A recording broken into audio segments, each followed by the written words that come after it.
Welcome along. We're doing a really focused deep dive today, specifically to get you ready for the Cambridge A-Level Computer Science 961 Paper 1 exam. That's one coming up this June. Yeah. Now, if the thought of that exam feels a bit like, I don't know, scaling a huge digital mountain right now, just take a breath. Uh-huh. Our goal today is to sort of be your guide, your Sherpa, if you like.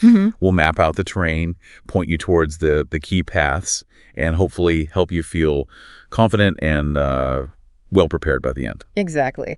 Think of us as your AI study buddies for this session. We're here to break down what makes Paper 1 tick. Okay. We're talking structure, patterns from past papers, what we think might crop up in June 2025, and crucially, some really effective strategies to tackle it. It's like your personalized briefing to, sharpen your focus and really make the most of the study time you've got left. And before we jump right in, we absolutely have to give a shout out to the amazing resources from Zafar Ali Khan, or Zach, as you probably know him, his YouTube channel, packed with CS insights.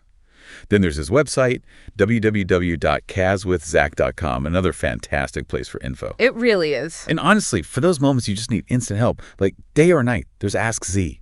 That's Zach's AI assistant. It's brilliant. It is. It helps with all subjects, any language. You can get it on WhatsApp. The number is +9233628102441, or just use the link bit.ly AskZ chatbot. Seriously, check those out. Yeah, Zach's materials are a goldmine, really. And what we want to do here is kind of add to that, give you a really targeted analysis of Paper 1 specifically, help you navigate it, with clarity. Yeah. And confidence.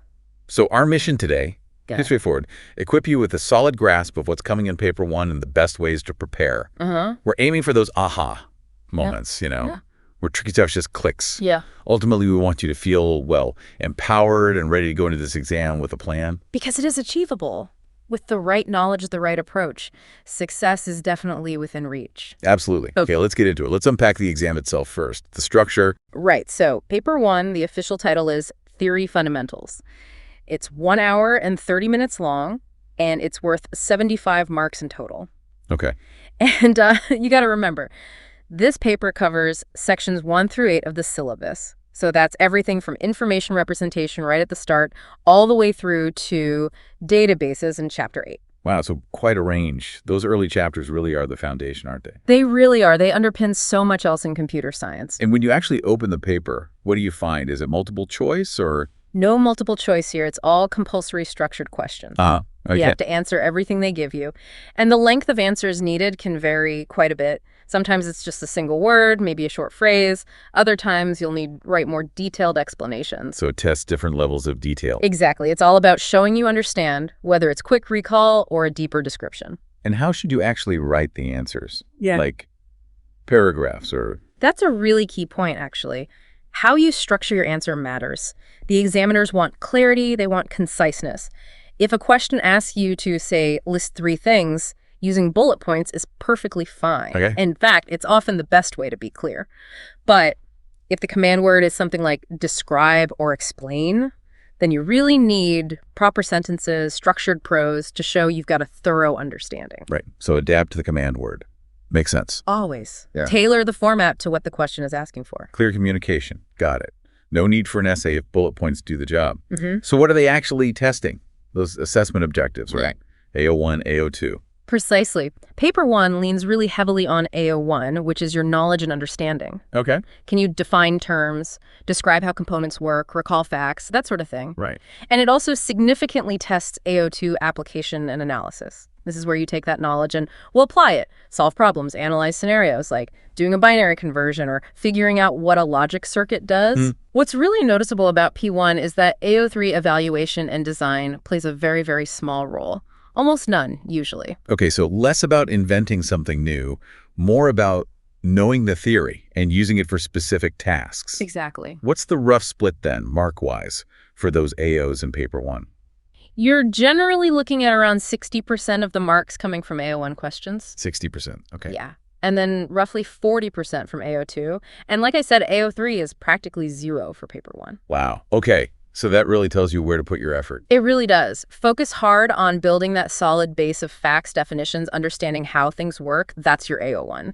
And then practice using that knowledge in straightforward situations. That's your AO2. Like knowing what RAM is versus explaining why you need it. Perfect example. Definition is AO1. Explaining its purpose and running programs, that's stepping into AO2. Got it. Strong memory for the facts, plus being able to apply them directly. That's the key for paper one. Okay, structure clear. Let's dig into the content now.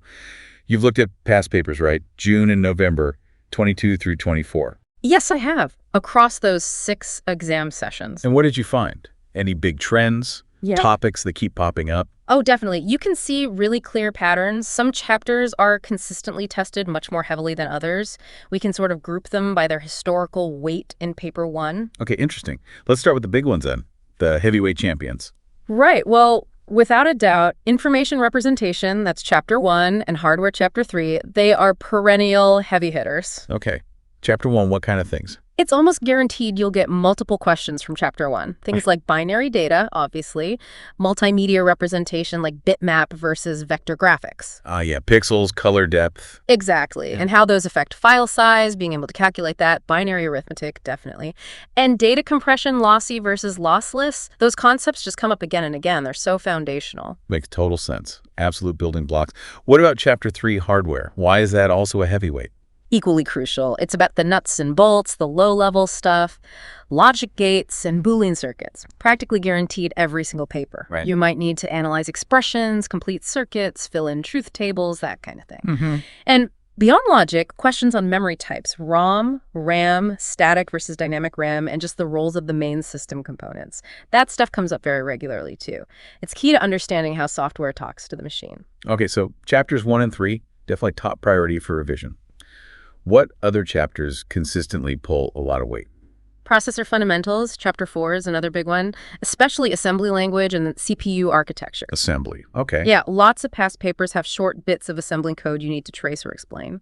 Or questions about opcodes, registers, bitwise shifts. It tests if you get how instructions actually run on the hardware. Right, low-level stuff. And then there's databases, chapter 8. This one's become really significant in nearly every recent paper 1. Oh, really? Databases. Yeah. Covers a lot, from normalization, SQL, DBMS features, data dictionaries, foreign keys, normal forms. You should probably expect to maybe write a simple SQL query or explain database design principles. Wow, okay. That's a solid core. InfoRep, hardware, processor fundamentals, and databases. Heavy hitters. Definitely the core 4 based on past trends. What about system software and communication? They feel pretty important too. They are important and they do appear frequently. I'd classify system software chapter 5 and communication chapter 2 as, let's say, frequently appearing mid-weight chapters. Mid-weight, okay. So chapter 5. System software, yeah. Almost always a question about OS functions. You know, memory management, file management, security, hardware handling, process management, those core tasks. And you absolutely need to be clear on language translators, compiler, interpreter, assembler. Their pros and cons. That's a classic. Understanding that bridge between user and hardware. Right. And communication, chapter 2. Still midweight. Yep. Networking fundamentals get tested consistently. You'll see questions on topologies, bus, star, mesh, hybrid, characteristics of LANs versus WANs, client-server versus peer-to-peer models. IP addressing too. Basics of IPv4 and IPv6, definitely. Router roles, packet switching, how data gets broken down and sent. Maybe Ethernet basics, error detection like parity checks or checksums. They pop up regularly. Okay. Maybe not as many marks as the heavyweights, but still very likely to be there. Exactly. Definitely recurring and important for understanding connected systems. Okay, so heavyweights, midweights, that leaves security and ethics and ownership. Where do they fit? Are they the lightweights? Generally, yes. In the context of Paper 1, Security, Chapter 6, covering things like encryption basics, firewalls, authentication, and ethics and ownership, Chapter 7, data usage consent, software licensing differences tend to appear less often. Okay. And often for fewer marks when they do turn up. So maybe less focus needed there for P1 specifically. Less emphasis, perhaps, but I wouldn't ignore them completely. Because, you know, sometimes they surprise you. Like November 2022, ethics actually had a whole question. Oh, wow. Yeah, it caught some people out. And security, while often shorter, did seem to get a bit more focus in November 2024, maybe reflecting, you know, its real-world importance. Good point. Yeah. So historically lighter, but keep a basic understanding just in case. That's the safest approach. Cover the basics across all 8 chapters. Okay, that gives a great overview of the what. What about the how? The style of questions? Any recurring types or AO focus we should know about? Yes, the question styles are quite consistent in Paper 1. You get a lot of straightforward definition or description questions, pure AO1 recall. Like define protocol X. Exactly. Or describe the function of the accumulator register, that kind of thing. Then you get a good chunk of AO2 questions where you have to apply the knowledge. Examples. Performing conversions, binary to hex maybe, interpreting a logic circuit diagram, writing a bit of SQL, explaining what a small snippet of assembly code actually does. So not just reciting facts, but using them. Precisely. It's roughly a 50-50 split in marks, usually, between that AO1 recall and the AO2 application. Okay. And like we said before, AO3, evaluation, design, almost completely absent in Paper 1. Very rare. Right, so focus on knowing the facts and being able to do things with them directly. That's the core strategy for Paper 1 content, yes. You mentioned earlier that sometimes topics get combined in one question, and lighter topics can sometimes get more focus. Any other patterns or like curveballs? Yeah, the cross-topic questions are something to watch for. They might give you a scenario, say a networked system, and ask questions that touch on both hardware like NICs and networking principles like TCP/IP. Testing the connections between topics. Exactly. Shows you see the bigger picture. And yeah, just reiterating the point about lighter topics like ethics or security sometimes getting more airtime than usual just means you can't completely dismiss any chapter. That's a really valuable breakdown of the past papers. Yeah. Gives a much clearer map of where to focus. So the big question, drawing on all that analysis, what are your predictions looking like for this June 2025, Paper 1? High probability topics. Okay, prediction time. Based on trends for June 2025, high probability, I'd definitely put data representation, Chapter 1, right up there. What specifically? Binary hexadecimary conversions, be fluent in those. Twos complement bitwise operations A and D, or XOR shifts, strong contenders. And I wouldn't be surprised by a data compression question, lossy versus lossless, maybe explaining when you'd use E. Okay. AO1 and AO2 mix there. Definitely. Defining terms is AO1. Doing the conversions or explaining the why of compression is AO2. Right. What else is high probability? Boolean logic and hardware, Chapter 3. Logic gates are almost a certainty. Yeah, figured. Expect maybe completing a circuit diagram, finding an error in one, or deriving a Boolean expression from a circuit, or vice versa. Truth tables, too, know how to construct them. And probably a question on memory tech, RAM, ROM, maybe static versus dynamic differences. Again, a mix of AO1 fundamentals and AO2 applying logic rules or analyzing circuits. Logic and hardware. Got it. Processor fundamentals. Still high. Absolutely. Chapter 4, assembly language, I'd say. Be ready to trace short code snippets, explain what they do, questions on CPU parts, ALU, registers, control unit. And bit manipulation. Good point. Bit manipulation shifts, masks hasn't been huge recently, so maybe it's due a comeback. This is heavily AO2 applying knowledge backed by AO1 understanding of terms. Makes sense. Databases. Still a major player, you think? Yes. Chapter 8, high probability, high weight still. I predict a decent question on database design principles. Normalization probably up to 3NF. 3NF. Go. Be comfortable writing basic SQL select statements, maybe with conditions, maybe needing a join. Concepts like transaction processing, data integrity constraints, also strong possibilities. Again, AO2 applying the knowledge built on AO1 understanding. Okay, that's 4. What's the 5th high probability topic? Rounding out the top 5, I'd say system software, Chapter 5. Expect something on OS functions, memory, process, file, device management, security. Mostly AO1 recall there. Right. And also very likely a question comparing language translators, compiler versus interpreter versus assembler. Roles, pros, cons, that could be AO1 stating differences, maybe AO2 if you have to choose one for a scenario. Okay, that's a really solid set of high probability areas to really hammer home in revision. What about medium risk? Things that show up fairly often, but maybe not guaranteed. Medium risk. I'd put communication and networking, Chapter 2 there. Likely at least one networking question, maybe on network configurations, client-server versus peer-to-peer, pros and cons. Or communication protocols, packet switching, TCP/IP basics, maybe basic error detection methods. It tends to lean more AO1 explaining concepts, but could be some AO2 analyzing a simple network. Okay, networking, medium risk. Yeah. What else? Data security, Chapter 6, hasn't been massive historically, but feels increasingly relevant, so maybe a shorter question set on encryption basics or types of validation checks. Mostly AO1, maybe a touch of AO2, picking the right measure for a situation. Right. And finally, ethics and ownership, Chapter 7, still a bit unpredictable, but I'd put it lower end, medium risk. Might get a brief AO1 question on data consent issues or software license types. Okay, so definitely prepare for those, but maybe after locking down the high probability stuff, what about the real long shots?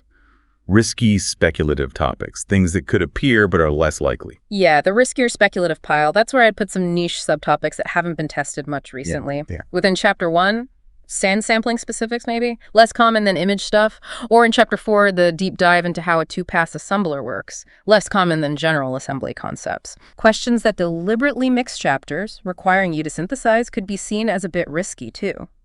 And of course, there's always the chance of a topic that's been quiet for a few years suddenly reappearing, like specific data integrity methods from Chapter 6, or details on certain network hardware from Chapter 2. Good reminder. Prioritize the likely stuff, but have a basic awareness of everything in chapters 1 to 8. Okay, knowing what to study is half the battle. How should we actually do the revision and tackle the exam? Key strategies. Absolutely crucial. Strategy matters hugely. Before the exam, your revision needs to be targeted. Focus hard on those core 5 heavyweights, 1, 3, 4, 5, and 8. Get really comfortable with those. Right. Once they feel solid, move to the midweights, chapters 2 and 6. Then give chapter 7 a good review. Covering all 8 gives the most confidence. Prioritize but cover all bases. Makes sense. How about balancing the theory, the AO1, with the application, AO2? Good question. Given that 60-40 split, your study should reflect it. For AO1, actively memorize terms, definitions, lists, flashcards, summarizing notes, really effective. For AO2, it's all about practice. Do loads of past paper questions involving calculations, interpreting diagrams, understanding code snippets. The more you do it, the better you get. It's not enough to just know what it is. You need to be able to use it. Practice, practice, practice. Yeah. Got it. What about understanding the actual questions? Those command words, state, describe, explain. They can be tricky. You're right. They're critical. Know what each means. State is brief, factual. Describe needs more detail, characteristics. Explain wants reasons, how it works. Compare similarities and differences. How do you get good at that? Practice answering past papers, then really look at the mark schemes. See how the detail in the answers matches the command word. And remember what we said about format bullet points for lists, pros for explanations. Right. Present it the way they expect. And I guess practicing under time pressure is vital too. Oh, invaluable. You absolutely must simulate the full 1 hour, 30-minute exam. It gets you used to the pace, finds your weak spots under pressure, builds stamina. And after each practice, review it properly with the mark scheme. See where you lost marks and why. Okay, that's the prep sorted. What about on the day? In the exam hall, those 90 minutes, key strategies for during the exam. Time management. Number 1, roughly aim for about 1.2 minutes per mark. 1.2 minutes per mark, okay. Quickly scan the paper first, see the marks for each question, mentally allocate time, and crucially, don't get stuck. Right. If a question is baffling you, make a note, move on, get the marks you can get easily first. You can always come back if there's time later. Good advice. Don't let one question sink the whole paper. What else when reading and answering? For each question, quickly identify the topic. Then think, is this asking for knowledge, AO1, or application, AO2? That helps focus your answer. And pay super close attention to the marks for each part. A 2-mark part needs less detail than an 8-mark one. Use the marks as a guide for depth. Makes sense. How about writing the answers? Best practices. Be concise. Use keywords. Answer the question directly. Use bullet points for lists if appropriate. Diagrams or tables. Use them if they'll clarify, but label them clearly. Show working for calculations. Always show working. You might get partial credit, even with a small final error. And use the proper A-level CS terminology accurately. It shows you know your stuff. Great tips. And those last few minutes, what's the priority? A quick review. A final checklist in your head. Have I answered everything? Followed the command words. Included units if needed. Labeled diagrams. Is it clear? Any obvious spelling mistakes on key terms, that last check can save you silly marks. That sounds like a really solid game plan, both for prep and for the exam itself. Being strategic, focused, making the most of what you know. Okay, to wrap it up, what are your absolute top 5 tips for nailing paper 1? Okay, top 5. 1, Build that strong foundation in the core high-weight chapters. 2, practice applying knowledge relentlessly with AO2-style questions. 3, use past papers wisely, format, style, expectations. 4, master the jargon, use the right technical terms. And 5, stay calm, manage your time, be structured in the exam. Excellent summary. And just to remind everyone listening, there are loads of great resources out there. The official syllabus, specimen papers, obviously. The Cambridge Pseudocode Guide is useful. Past paper sites, examiner reports, gold mines for understanding common mistakes. Revision notes, textbooks, Zach on WWeb, learn.uk are good examples. Interactive tools can help too. And don't forget, in that final week, maybe try a structured revision plan, like focusing on certain chapters or question types each day. It can really help consolidate everything. Definitely. And one last massive plug for Zachathon 2025. It's happening on May 4th, the day right before Paper 1. That's right. It's Zach's final marathon review session. If you can possibly join, do it. It's brilliant for reinforcing everything and clearing up last-minute questions. Absolutely. Look, believe in the work you've done, stay focused, go in there with confidence and a plan. You can definitely do this. You really can. And remember, those resources from Zafar Ali Khan are there to help. His YouTube channel, the website, www.kazwithzach.com, and that fantastic AskZ AI assistant on WhatsApp, +923 362 810241, or via the link bit.ly AskZ chatbot. Use them. They're great support. We wish you all the very best of luck.